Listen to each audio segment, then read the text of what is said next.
When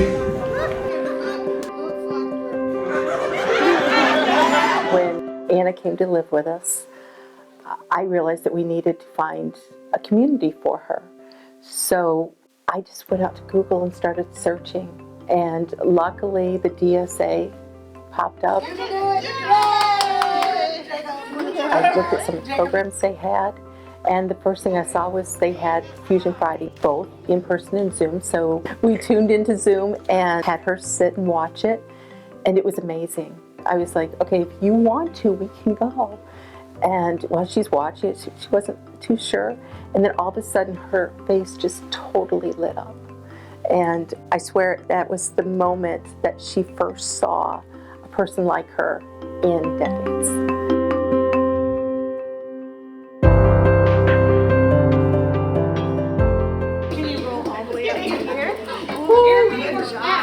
What it means to have Down syndrome is just you have an extra chromosome. So you're going to learn things a little different. You're going to do things a little different. And we always say you're going to do a little bit more extra. You're going to be a little extra. So extra love, extra showmanship, extra time. You know, people with Down syndrome sometimes need a little more time to learn.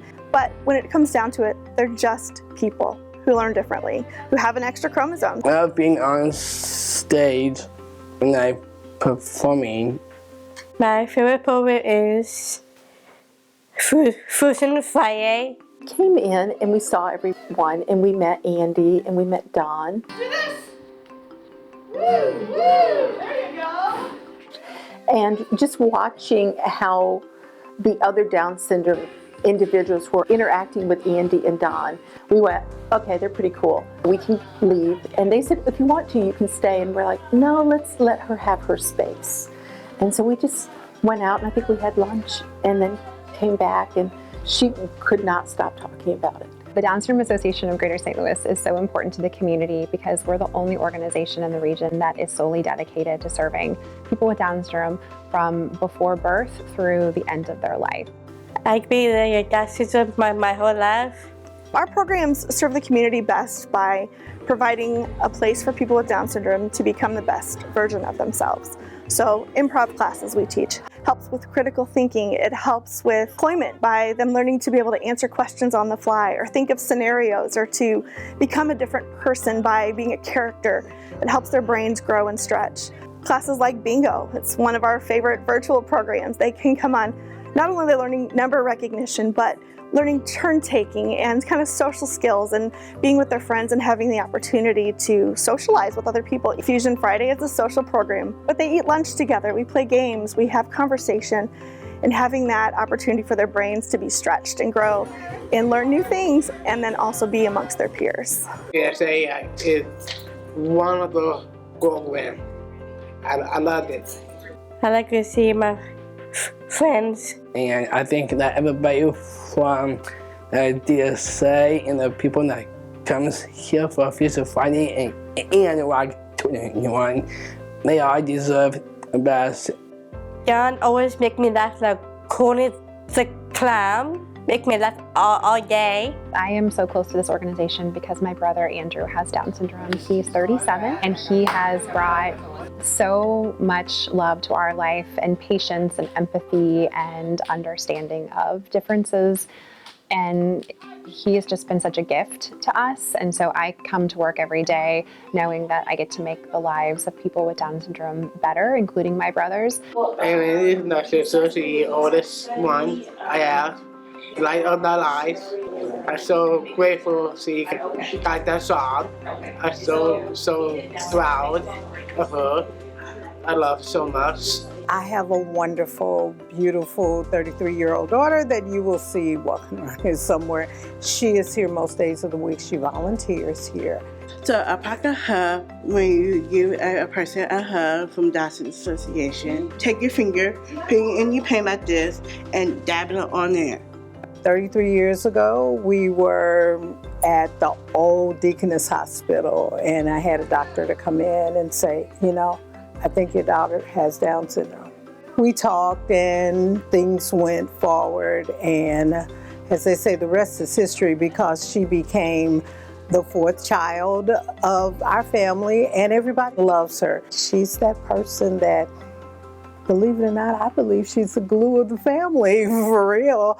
We used to play bingo. That was on Zoom. That was really great. It took us a while for her to get the idea of what bingo was because she's never played before. And then she peaked, kind of at her ability, and then it started declining. So we don't do bingo anymore because it's just a lot of work. It seems like I'm playing bingo instead of her playing bingo. One October, and I just remember it really clearly, I had a mom call me and say that she had an older son and things were not right. She couldn't figure it out, what's going on. Well, we talked, and I gave her the resources that we had at the time. And that was on a Tuesday. And I know it seems funny that I remember it like that, but then that Thursday, I got another call from another parent that said the identical same thing. My son is getting older and he's seeming to forget things. Things are not like they used to. He's going to work, but something's wrong. So I started to do a little research and we started talking about, we said, well, maybe what we need is a group of parents that come together and can compare notes and maybe help one another. So what we started then was called Silver Steps. We had speakers that would come in, talk about things like residential or medical or whatever. And some days it was just, hey, how you doing? How's he doing? How's she doing? And they would just sit and just talk and exchange resources, exchange notes, and then move forward from there. And then one day, a young man came in and talked to Aaron about some research. He was in grad school and he wanted us to meet his boss. And it was Dr. Boances. And we went and we had a meeting and he told us all these marvelous things that he was trying to do. But he used the word Alzheimer's. And we all knew it and we all know it, but it was that word. And nobody wants to say that word for our guys because, see, the almost inevitability of it all. It doesn't make a mommy's heart feel good or a daddy's heart feel good. But he was so upbeat. But it doesn't have to, I'm involved in this and I'm involved in that and we want to partner with you. I'm a neurologist that's very interested in looking at Alzheimer's disease, and particularly genetic causes of Alzheimer's disease. What happens to so many of these individuals who are with Down syndrome is that typically they're followed until they're kids or into their late adults or early 20s, but then all of a sudden there's no other care that's provided to them. And so our group has been very interested in trying to fill that gap and particularly take care of them with regards to neurological causes. Well, it's really scary. We're seeing so many of our friends with Down syndrome coming in their 50s and 60s who are really starting to decline rapidly. And these people have become like family to us. We've had to adapt all of our programs to meet the needs of those that are showing signs of Alzheimer's or just aging. Things like having things in writing or providing different kinds of chairs. We often use those wheelie chairs in the room for our aging folks. We have to use chairs without wheels because when the chair slides, their brain can't process fast enough to sit in the chair that rolls away from them. Simple things like having assigned seats for our folks with Alzheimer's or that are aging.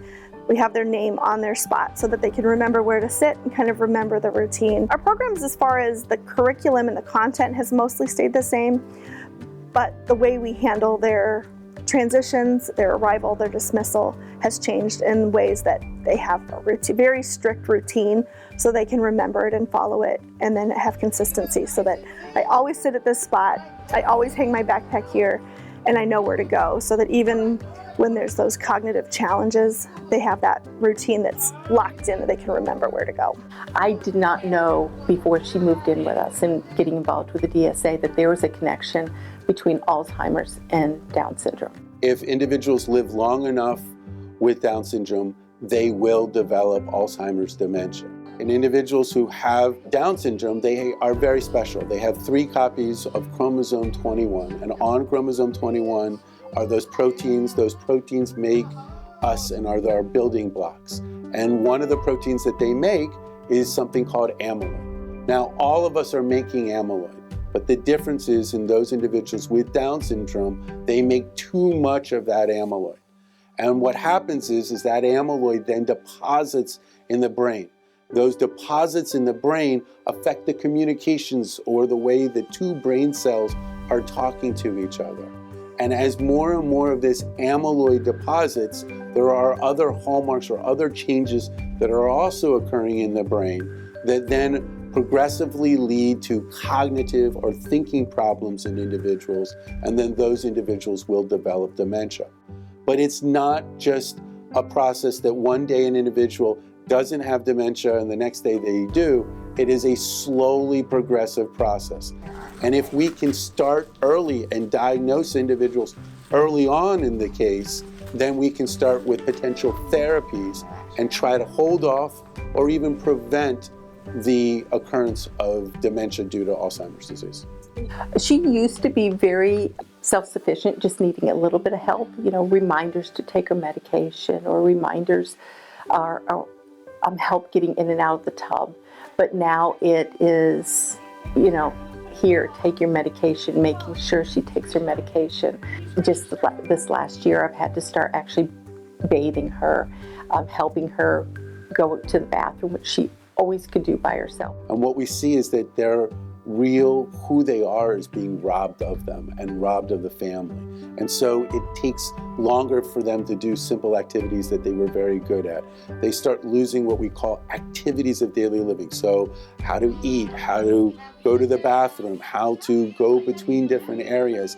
These milestones, they start to lose. And what happens is that it's either the parents, siblings, or other friends of the family who are really taking care of this individual, and it becomes almost a 24/7 kind of situation. Our mother passed away, and that's how she came to move in. It was hard, wasn't it? It did. It's okay. It's okay. It'll pass. It's okay. I know. Hey, come on. It's okay. It's okay. It's okay. I know you miss her. I know. It's okay. You better? I know you miss her. It's fine. I miss her too. Okay. Yeah, it's okay. It's okay. No. Those are trigger points for all of the Down syndrome individuals. Is, the people that they've lost. So. Lost Mom. It's okay. It's okay. I mean, it's really scary because my brother's 38, and so when I hear Dr. Ances talking about people developing dementia, Alzheimer's in their 50s, it's really scary because I'm thinking that's 10 years away, 15 years away. We, as families, have to advocate from the moment our children or our loved ones, our siblings are born, and it never ends. So it just feels like, how could this be? We've worked so hard for our family members throughout their lives to get them included in school, to fighting IEPs, making sure they're invited to birthday parties, getting all of their therapies. It's just never ending. And then you think, well, we've made it. They have a job or they're working in the community. And then to know that Alzheimer's disease is coming for your loved one, it's just so cruel. And so I really hope that there are some therapies that can make a difference for our friends with Down syndrome, our loved ones. It's watching somebody lose a part of themselves, and that's hard. I struggle with that a lot, of remembering back of what it used to be, and the things that we used to do. But I guess there's some days that when she's having a good day, you're going, oh, wow, this is great. Wish it could be like this all the time. But you know that it's not. Like in the typically developing population, we know there's some things that we can do to slow progress, and things like getting a really good night's sleep, keeping your mind active, having that social interaction, moving our bodies, wearing our hearing aids. All of these things can really slow the progression of dementia and Alzheimer's disease. And we weren't seeing too many programs like that existed in the community that were easy for families to access. So we started developing some programs that would do all of those things, that would help our friends and loved ones socialize, art therapy, music therapy, moving their bodies. And we just have tried all kinds of things and continue to fine tune and improve. And so we're really happy now. We have a program on Tuesdays called Lifelong Learning.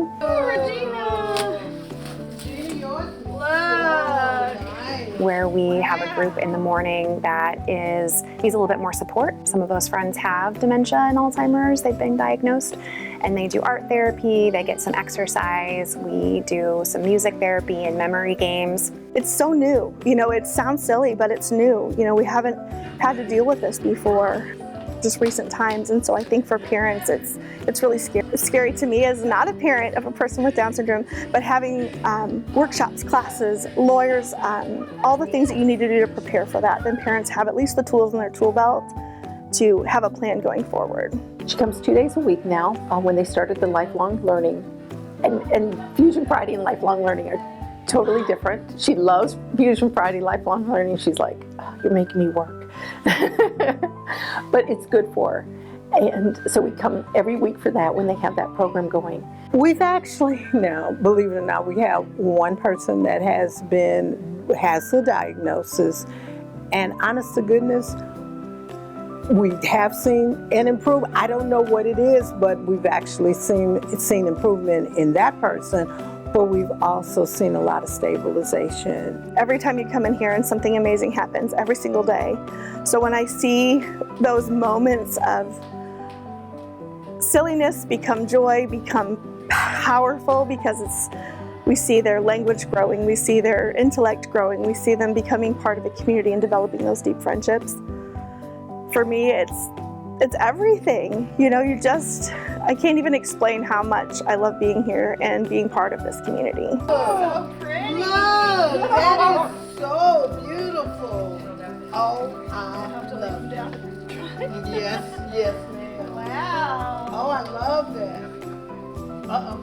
Ow. So what we're now doing and seeing in these studies that are being done at Washington University as well as throughout the United States and the world is that we can see these changes within individuals well before they may even show any cognitive signs. And these changes are already occurring at the age of about 30 to 35 years of age.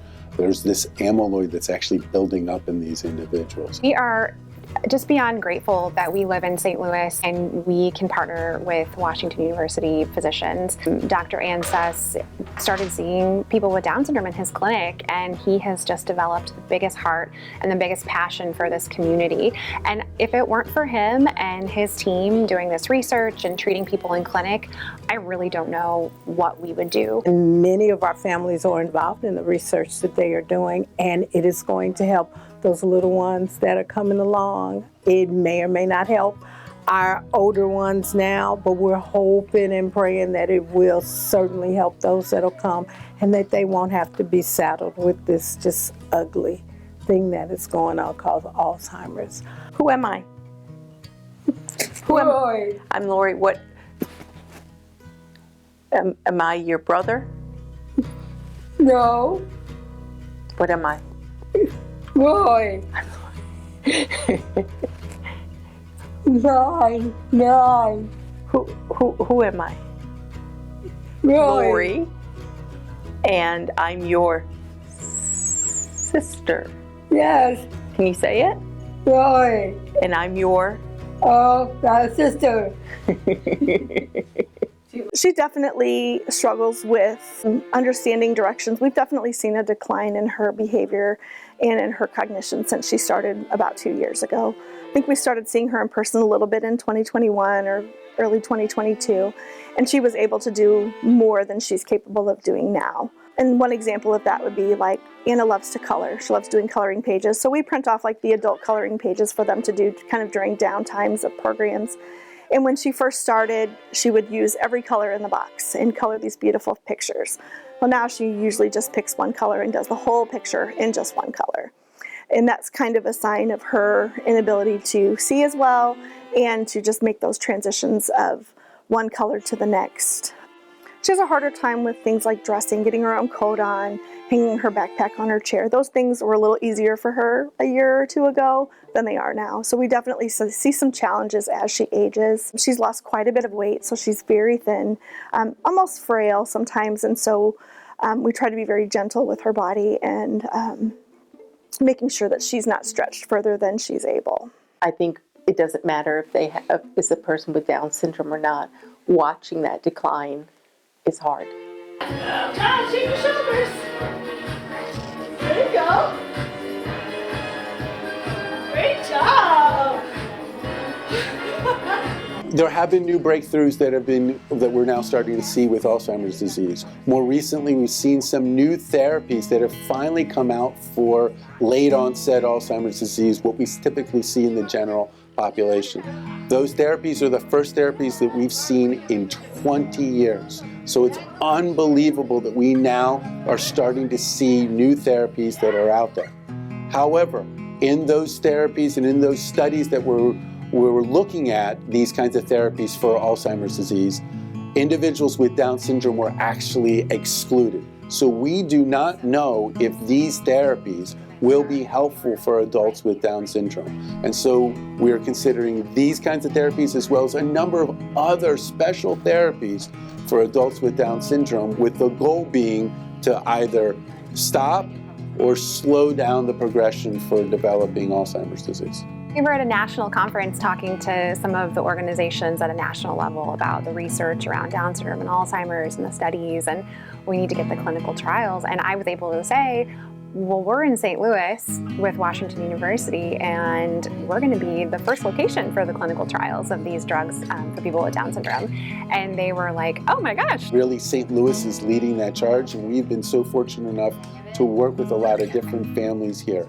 So there are both research studies, and there is even going to be new clinical interventions. So there are now trials that are going to be out to look at therapies that would help slow the progression of Alzheimer's disease. And it's only by working with organizations like the Down Syndrome Association of Greater St. Louis that we have had that ability to really take a step and really make a difference. My brother is in a study, he's participated, and so he'll be followed over the next several years. I'm actually enrolled as a control in the study, so they have people with Down syndrome in the study, and then they have sibling controls, so of course I signed up to be a sibling control. So it really takes all of us to improve the community. Where else can they go that they have that, where they can connect with people like them? I mean, that's what we all want. And I say, my goal is always just to give her the best possible life that she could have. Through our leadership under Erin Suleman, she allows us to constantly be in this idea of flexibility and motility, that we can just move. As our community moves, we move with them, and we're constantly taking what we learned from that day, that moment, that minute, and adapting to it. You know, when we discovered we moved the tables and we gave Anna a new place to sit, she was lost. And we went, oh, we can't give Anna a new place to sit. That's her spot. So we make that her spot. And so we constantly are looking at the program we offer and then how can we change it. Just recently, it's been eating. She just couldn't swallow, where she was just putting so much in her mouth and forgetting to swallow, and she started choking. That's where, talking with the group of the support group for the Alzheimer's, they go, oh yes, that's common. I'm like, it is? I'm like, okay, how do I solve it? There are also support groups where they have evening support groups where they're talking about this. And then we've also partnered with not just the Down Syndrome Here Association of Greater St. Louis, but the Alzheimer's Association, and had joint meetings so that really there are multiple different connections within the St. Louis community that those individuals who live here can take advantage of those opportunities. I'm getting so much out of that because when you hear that other people are in similar situations, but sometimes it's just nice knowing that, you know, there's other people out there that's going through this as well. My hope is that for the future, for adults with Down syndrome, is that they can continue to have the greatest and most fun adulthood as possible. And I think that there is going to be new therapies that are going to make a significant difference in this community. But it's not going to be easy, and I think we're going to really have strong ties with the Down Syndrome Association of Greater St. Louis is the only way for us to really make those advances. 1, 2, 3. Thank you.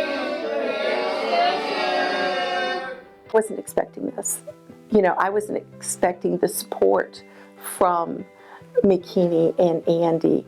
With, you know, if you're just having a bad day or things aren't going the way you want, just having somebody say, we got you, or we understand. That's really important. I am so honored to be working with the Down Syndrome Association of Greater St. Louis. This is really a gem of an organization.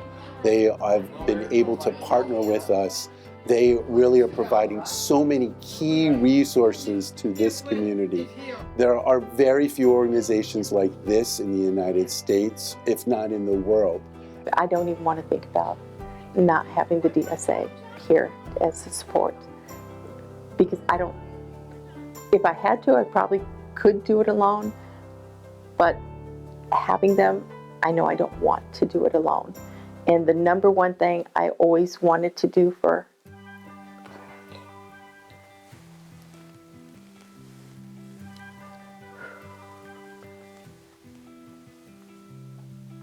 Anna was to give her the best possible life I could.